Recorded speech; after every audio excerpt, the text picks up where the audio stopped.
please like and subscribe. Chapter 31, Desperate Beast. As everyone was listening to Hiruzen asking Danzo to unveil his eye and arm and prove his innocence, I was keeping an eye on Danzo because I sensed something wrong with his silence. Danzo, like any other being when cornered, finally decided to bite back. I noticed how he looked deeply at Fugaku, still intercepting his way, and next thing you know he took a deep breath, which seemed like he wanted to say something, but to everyone's surprise he issued an attack order to his root Umbu. At the same time he exhaled and I saw an airblade heading my way, and I instantly understood that he was aiming to use me to distract Fugaku, but it wasn't going to work because I easily stepped out of the way of the very fast airblade. Unfortunately for the man behind me, his fate wasn't as nice as mine. He looked very different than everyone else. His eyes were obscured by dark glasses which feature a single tassel hanging down from one side. He has very spiky short black hair and a mustache. And he was sitting with his hands in the pockets of the white high-collared outfit he was wearing. This was Shibi Aburame, a Jonin and the head of Konoha's Aburame clan. Shibi didn't have enough time to react properly. He barely tilted his body and instructed the special insects he keeps inside of him to block the attack and absorb the chakra from the airblade to lessen the damage as much as possible. Even though he was able to weaken the airblade, it wasn't enough to stop it completely, and he ended up losing his left arm before the now much weakened attack was stopped by another Jonin behind him. This was the power of the Shimura Danzo that still retained some of his youth. A fully fledged Kage-level ninja. And now this same ninja was being evenly matched and even suppressed a little by a red-eyed man. It was Wicked Eye Fugaku.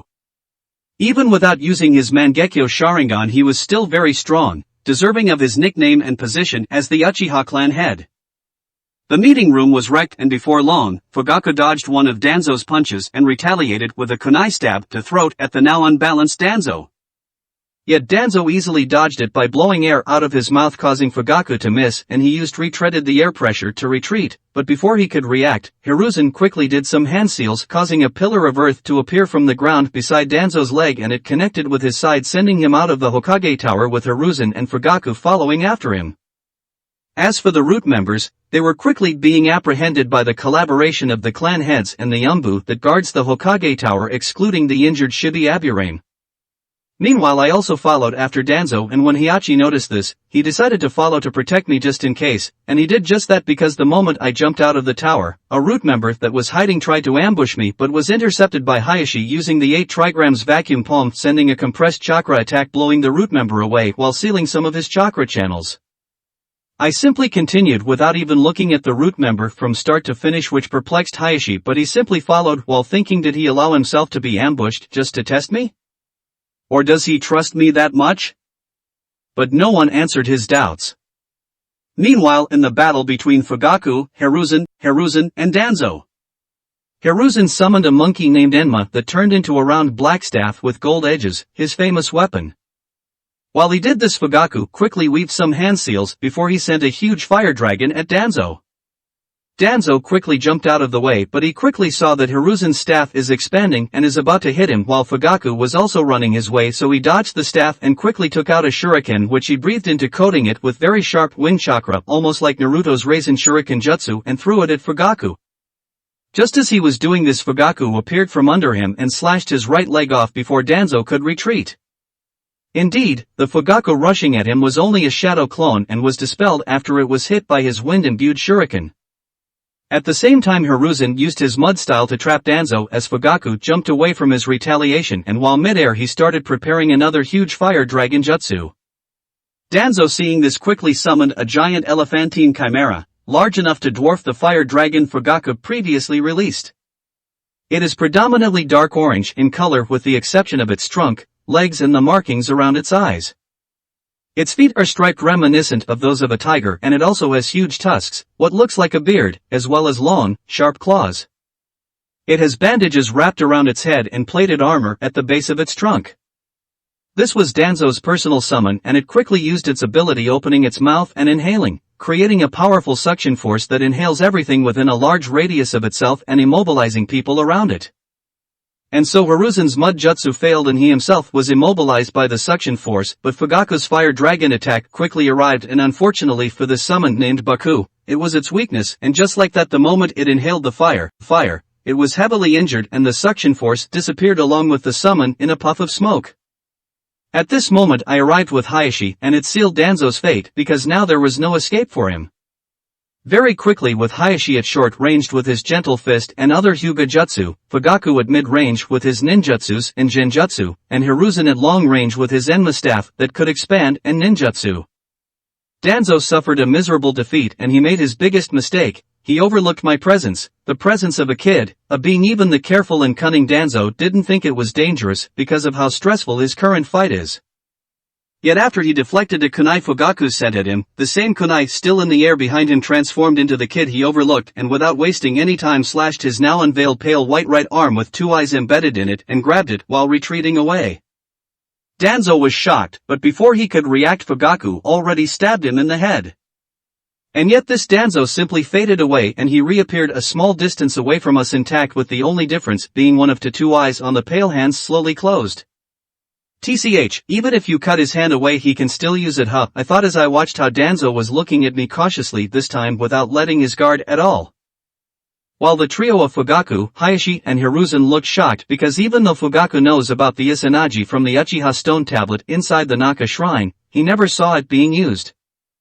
Well, you have 2 more resurrections left, let's get it over with I said and the trio quickly got out of their daze and started attacking again while this time I helped them even more with either ninjutsu or strategies like the previous one but a desperate beast won't go down alone. Chapter 32, The Power of the Uchiha. Seeing the desperate situation his friend Danzo was in, Hiruzen started to get soft-hearted and said Danzo, surrender now and accept your judgment. And what is this judgment you speak of? I said. Hiruzen looked troubled and said Danzo is a very good asset to the village, we can imprison him and use him when needed.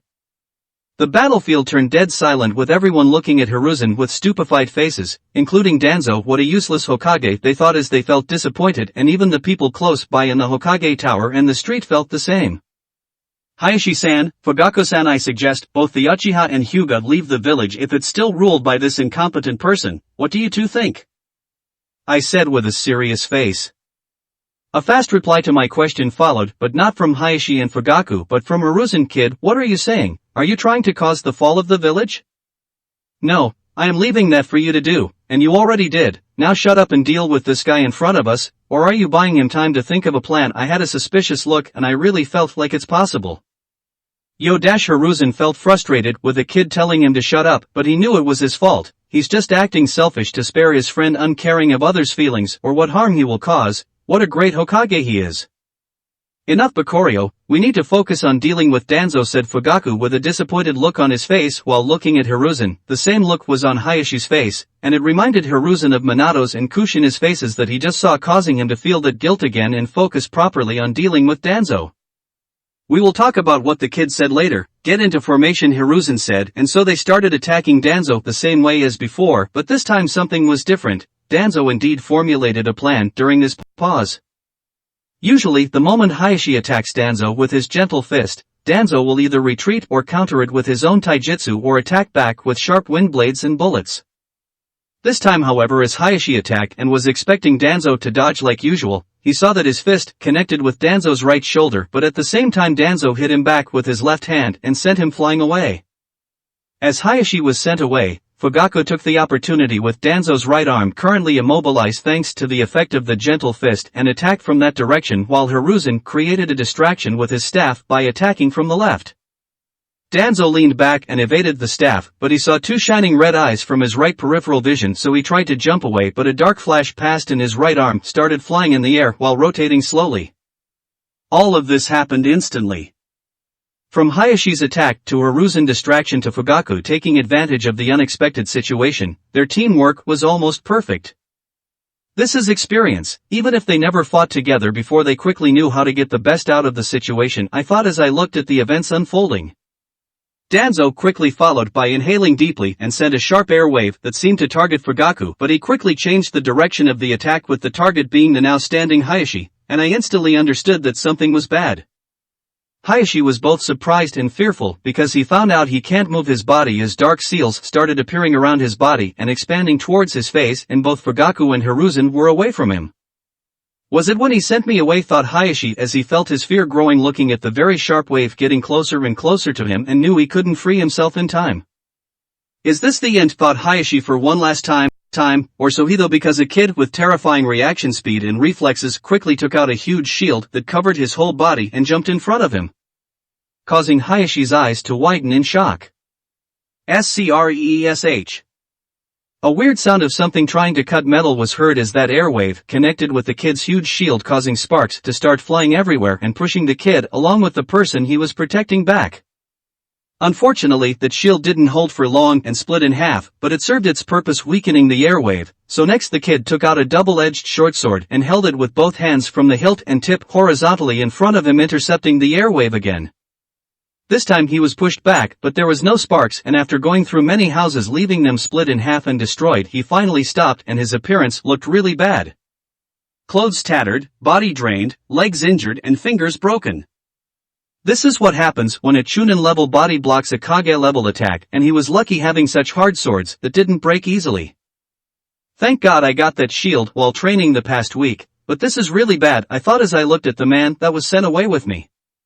Hayashi shot me a grateful look before he focused all his attention on his chakra and quickly sent it out of his body from all of his 361 chakra nodes, an ability unique to the Hyuga clan, finally dispelling the curse seal, and regained his body movement again and quickly said, "Are you okay, Bakorio-kun?" "Yes, don't worry about me, quickly go help them and be careful next time." "That Danzo is very sneaky," I said with a calm face, "so he believes I was fine." "Okay, I will be back soon," said Hayashi before he quickly rushed towards Danzo, but what he saw was way out of his expectations. The usually calm Fugaku was very angry, and his normal Sharingans changed to Mangekyo Sharingans, and he was easily thrashing him left and right with very fast movement. Something is not right, thought Hayashi as he saw how Fugaku's speed wasn't because of moving his body. He saw him take a normal step and he would appear right in front of Danzo. No, he's not moving fast, he's shrinking space. Hayashi was shocked before he looked deeply at Fugaku's Mangekyo Sharingans. Is it from the change of his eyes? As he was thinking, Fugaku flashed by Danzo and his head was separated from his body. By now the people that were inside the Hokage Tower started arriving, and they looked speechless at this one-sided battle. This is the power of the Uchiha, they thought, as I also arrived back at the fight scene thanks to a shadow clone carrying me on its back, and quickly yelled, "Fugaku-sen, calm down. After all, if he continues like this, yes, he can deal with Danzo easily, but he will pay a price." His eyesight, and he indeed calmed down when he saw me alive and deactivated his Mangekyo, while the fight with Danzo quickly reached its end with the help of the rest of the Jonin. Chapter 33, A Fight Without Casualties. Surrounded by more than 10 Jonin and even a few elite Jonin and Kage-level ninja, Danzo's fate was sealed. Slowly the last Sharingan in his right eye closed, and along with his exhausted chakra reserves, Danzo couldn't resist the combined assault anymore and was captured in the end. Ironically, the man that liked to put seals on people and control them was now under a seal and can't move his body at all. Finally, everyone heaved a sigh of relief, but the consequences from this incident are far from over. This was just the beginning. Hiruzen looked at his sealed friend with a sad face before he looked at Hayashi, Fugaku, and then me. "Everyone that knows medical ninjutsu, please help the injured ninja and citizens, starting by those in critical condition." Just as Hiruzen said this, the Jonin commander Shikaku Nara said, "Hokage-sama, the citizens didn't suffer any injuries thanks to the timely intervention of the Uchiha police force. As for our ninja, other than the head of the Aburame clan, there's no serious injuries." To the surprise of everyone, such a scary event that happened in the heart of the village with Kage-level ninja fighting didn't result in any casualties, but only one person heavily injured. Hiruzen, along with some other perceptive people like the council and Shikaku, had complicated looks while looking at Fugaku, remembering the power he showcased and the obvious planning behind all of this. Hiruzen let out a sigh, knowing that diverting the attention to the injured people won't work, so in the end he said, "Good to hear. Konoha's Uchiha police force did a really good job," emphasizing the Konoha part before he continued, "We will hold an urgent meeting. Other than the heavily injured, everyone's required to attend. Please follow me." As Hiruzen turned back to the slightly damaged Hokage Tower with a complicated look, the other ninja gave one last look at Fugaku that contains both fear and respect before they followed after Hiruzen.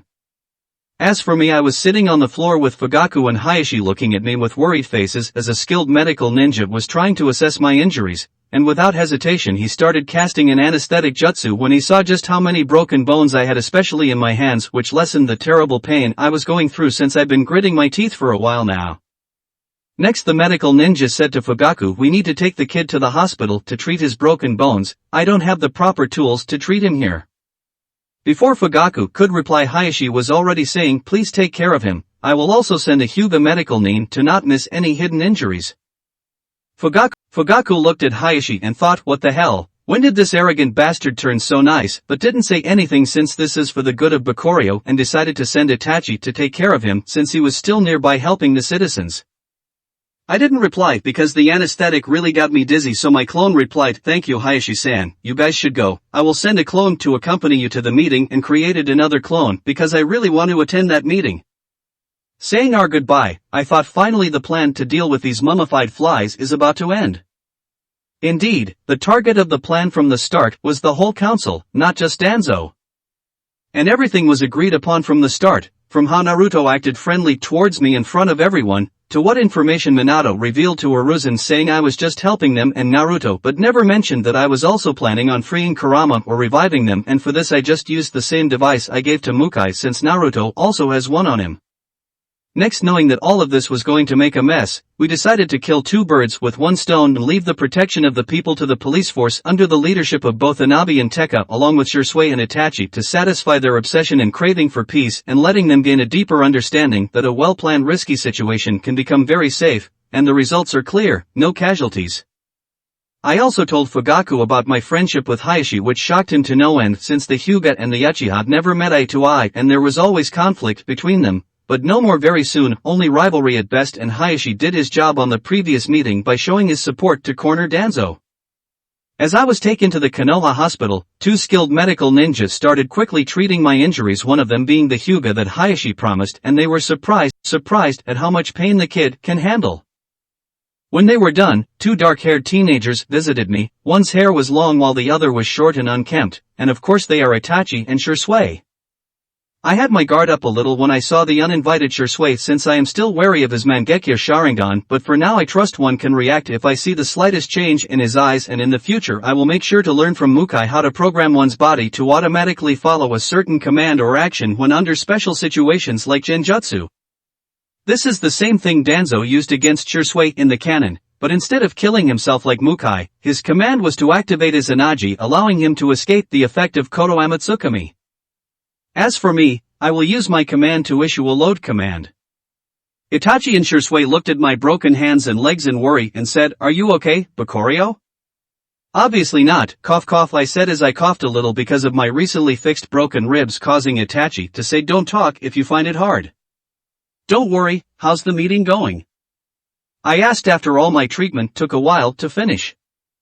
This time Shisui replied, "We don't know since it's not over yet, but hopefully it goes as planned," before he bowed to me with Itachi showing no surprise but mimicked his action and said, "I am sorry we were blinded by our own confusion causing a kid from our clan to bear these responsibilities and sacrifice a lot," while the answer was very simple, just side with the wrong party.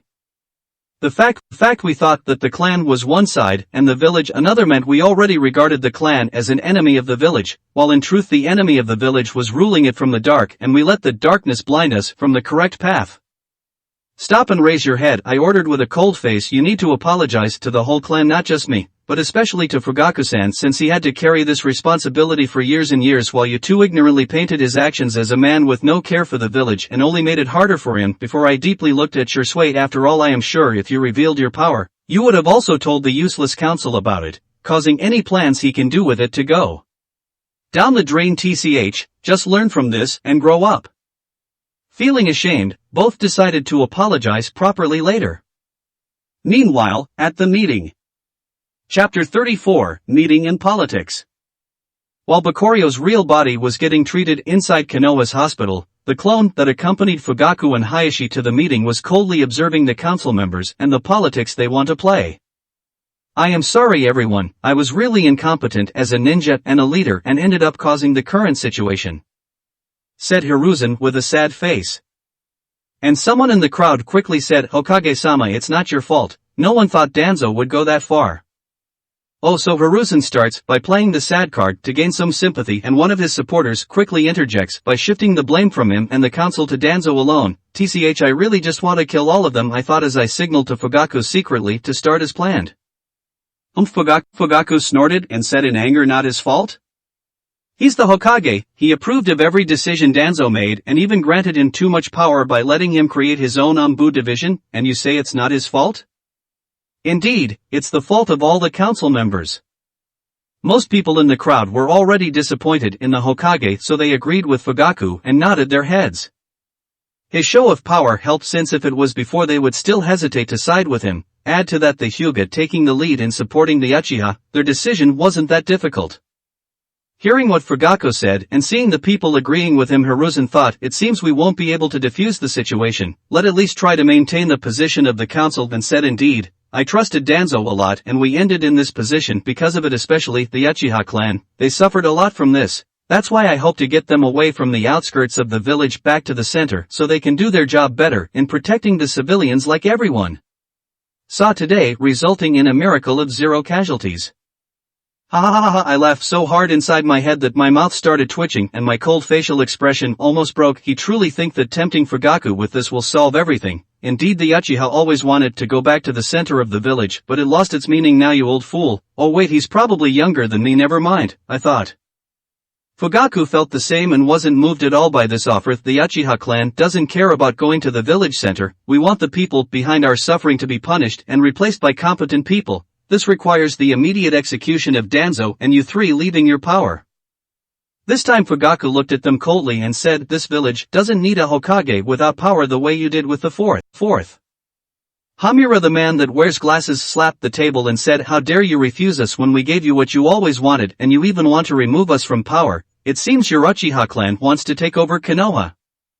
Ho, what a smart man, pretending to be angry to trap Fugaku. Now he can't say yes, we want to rule Konoha, since it will cause us to become the enemy of anyone greedy for power, meaning it will make most clan heads wary of us and lose their support, and if he says no, then no matter what we won't be able to gain too much power after this is over, I thought while waiting for Fugaku's reply.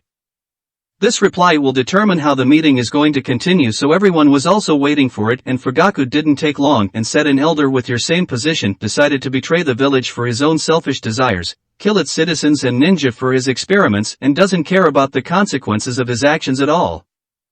All this under your supervision, and his matter wasn't settled yet, and all you think about is who gets power after you. Do you care at all about this village? Good choice, Fugaku. Pick the third choice and divert the topic to their incompetence, I thought. Hamura looked coldly at Fugaku but didn't say anything, and the people around them started whispering to each other. He's right, said Jonin 1. Yeah, the fourth wanted to do many things to make the village better and stop conflicts, but he always faced obstacles from the elders, Jonin 2. Yeah, they are still thinking about keeping their power and didn't even apologize or admit their wrongs one bit, Jonin 3. Humph, they have been in their positions for too long, Jonin 4.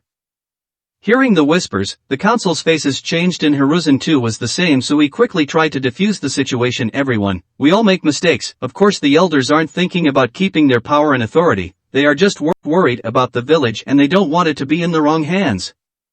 I finally couldn't hold it anymore and laughed out loud. Ha ha, let me guess, by the wrong hands you mean anyone but them or what? Koharu, the only woman from the council, secretly signaled for one of the clan heads that support them, causing him to say, kid, know your place, this isn't a place for you to talk. Ah, these people really think I won't kill them or what? I thought as my anger almost blinded me when I heard what this puppet said. I looked at Koharu coldly and said, next time use a sneakier signal when you ask your puppet to act in your place. The man tried to retort again, but he quickly shut his mouth when he felt the killing intent directed at him from Hayashi and Fugaku, causing him to feel a chill down his spine. We are still waiting for your answer, Hiruzen, and let not waste any more time. Are you willing to execute Danzo and step down from your position as a Hokage along with the 2 rotten mummies behind you, or not? I said directly. The people here didn't know what to think about the boldness of this kid, but they also wanted to hear the answer, so they remained silent. Hiruzen sighed and said sadly, I can do anything as long as it's for the benefits of the village, but to dismiss the council is too much since they really weren't aware of the darkness inside of Danzo's heart and it would cause a huge gap in the administration system of the village and finding a replacement would be very hard, I hope th. I rudely cut off his emotional BS speech and said don't worry, the village is filled with talented people that can fill their shoes and more. As for why they deserve it? Simple, they are showing no remorse and even now they didn't apologize for it, so their chance for repentance is gone now. Koharu and Hamira were shaking in anger and Hiruzen was about to get mad too, but seeing that what I said was true and those two didn't apologize at all caused him to swallow his words. Damn this kid, those two probably don't feel in the wrong at all and should be since they did nothing in the first place, but he used their egos against them. It seems we are really too old for this, Hiruzen thought before he said, everyone, please raise your hand if you want the council members to be dismissed. Finally showing your last hand, I thought as I looked around the room. Chapter 35, New Hokage. Hiruzen, not wanting to be the one to make the decision of dismissing the council, decided to make it a vote and results were very clear because the moment his voice died down almost everyone in the room raised their hands with the exception of few clan heads that are close to the council members. Looking at the inevitable result. Hiruzen with a sad face said, today, the council consisting of its remaining members Hamira Mitokado and Koharu Utatane is dismissed and I, as the third Hokage, shall step down from my position. Everyone felt like they were dreaming when they heard what Hiruzen said. After all, these four along with Danzo held most of the power in Konoha. Who would have thought that just one of them will bring the fall of the rest with him? But then they remembered the ones that played the biggest role in this, a big Uchiha monster nicknamed Wicked Eye that lived up to his name along with a small Uchiha monster that survived a Kage-level attack and saved the Hyuga clan head. As everyone was dazed, a serene voice broke the silence. It was Fugaku, back to his famous stoic face. It's time for Danzo's execution before we start thinking about appointing the next Hokage and council members. Hearing what he said, both Koharu and Hamira just stormed out of the room in anger while Hiruzen stayed looking at their backs and sighed, we truly aren't as good as we thought. Meanwhile, the people that supported their stay shrunk back on their seat and didn't say anything else. Shikako said, I agree with Fugaku, what Danzo did deserved the death penalty, and we need to hurry so we can come to an agreement on whom to be the next Hokage and council members to not let the other hidden villages take advantage of our unstable situation. Choza Akimichi, a tall, plump man with naturally brown hair, but seems to wear a long, spiky red hairpiece. He has purple markings on his cheeks and wears a samurai-like outfit which entails a black suit complete with armor that has the kanji 4 food on it. He also wears a rope belt, handguards, and instead of a forehead protector, a hachimaki tied around his head. This was Choji's father and the head of the Akimichi clan, and now he had a cruel look on his face when said, indeed, let's make it quick, who wants to witness it? Fugaku said with a cold look, I will go. Same here, I said with a smile. And soon many others wanted to witness it. These people are the ones that suffered from Danzo and wanted to make sure that he gets what he deserves. Hiruzen kept looking at this sadly before he said, I will also follow you, while thinking, at least I will say goodbye, old friend. And so just like that, a group of people went in the direction of Konoha's torture and interrogation building where the criminals are imprisoned. To their surprise, when they arrived, they noticed a huge disturbance inside the building with guards rushing everywhere as if searching for someone, causing everyone to have a bad feeling. Fugaku quickly got hold of a guard and started questioning him. What happened here? Why is everyone rushing around? The guard looked reluctant to reveal what happened, but when he saw Hiruzen also approach and nod at him, he let out a sigh and started talking. While I thought Hiruzen still has his authority, this needs to change quickly. Before I started listening to what the guard said. Shimura Danzo, the highest level criminal recently caught, was rescued by a masked man. We don't know what ability he used, but from what we saw in our surveillance camera, he seemed to appear out of swirling vortex directly inside the cell where Danzo was held before he used that same ability to disappear again, this time taking Danzo with him, and we could get there to stop him in time. The people present were shocked before they remembered what Hiruzen told them about Minato's encounter with the masked man and his weird abilities. Hiruzen quickly got out of his shock and ordered, forgetting he wasn't the Hokage anymore, lock all the exits around Konoha and search for any traces of the masked man and Danzo quickly. This was a big hit to the pride of everyone, especially Fugaku. After all this, someone came in and just stole his hard-earned prize, while Hiruzen was worried about Danzo leaking information to Konoha's enemies since he didn't trust him anymore. Yet no matter how much they are going to search, they will never find him. After all, by now Danzo was in a whole different dimension. Every ninja in the village started searching inside and outside the village, especially those with sensor abilities like the Uchiha, the Hyuga, the Inuzuka, the Aburame, and those that have sensor summons like Kakashi's dogs all sprinted into action. Meanwhile, the clan heads regrouped quickly inside the Hokage tower to decide on the Hokage, and the new council members, and Hiruzen simply acted as moderator from the people present. I believe that the ones qualified to be the Hokage are Fugaku Uchiha, Hayashi Hyuga, and Shikaku Nara. There's also my two students Jiraiya and Tsunade, but right now the situation is urgent, so we need to choose from the people present. Some people felt disappointed at not being qualified, but the people Hiruzen chose are truly the best Konoha can afford currently, so they agreed. Still, someone didn't agree. To the shock of everyone, it was Hayashi who said with a weird look, "I do not want to be Hokage, and my support will be for the Uchiha." The people looked perplexed at Hayashi before they noticed that he was looking at the kid behind Fugaku, and when they saw his smile, they felt a chill and thought, what a scary kid. Indeed, Bakorio was ready to beat the crap out of Hayashi if didn't get the message. But people quickly accepted his choice, knowing that these two clans somehow got closer, and Hiruzen too nodded that's fine, while thinking there's still Shikaku to contend for the Positio dash. But before he could finish this thought, Shikaku simply rubbed the back of his head with his hand and said with the famous bored look of the Nara clan, "Sorry, but being a Hokage is just a huge drag. Being the Jonin commander is already killing me, so I decline." Everyone's jaw almost dropped to the floor, including mine, since I didn't expect this at all and was preparing many moves in the case they chose him instead of Fugaku, including going back to the past to change their mind, but in the end everything happened like we wanted. "Are you sure?" Hiruzen this time asked for confirmation, unlike the case with Hayashi and Shikaku simply yawned and said disinterestedly, yeah, I'm sure." People thought that he wasted a huge chance with his laziness, but only those that knew him better, like the head of the Yamanaka clan and Shoza, understood the true thoughts of this strategist. Let hope these stupid internal conflicts end with this. After all, they deserve it, Shikaku thought before he closed his eyes. Hiruzen sighed for the 1000th time today before he said, "Then it's decided. Fugaku Uchiha is officially the 5th Hokage."